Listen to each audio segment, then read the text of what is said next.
বিশ্বনবী ইস্তিগফারের অনেকগুলো আলফাজ শিখিয়েছেন। সবচেয়ে সহজ যেটা শিখিয়েছেন সেটার নাম হলো আস্তাগফিরুল্লাহ।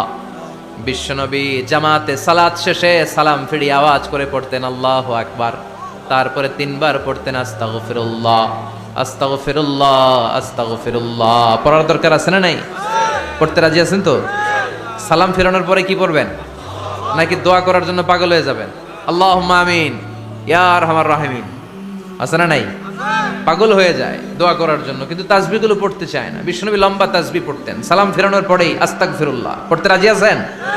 আবার বিশ্বনবী বললেন, যে ব্যক্তি পড়বে আস্তাগফিরুল্লাহ আল্লাযী লা ইলাহা ইল্লা হুয়াল হাইয়ুল কাইয়্যুম ওয়া আতুবু ইলাইহি, যুদ্ধের ময়দান থেকে যদি কেউ পালিয়ে যায় তার কোনো মাফ নাই।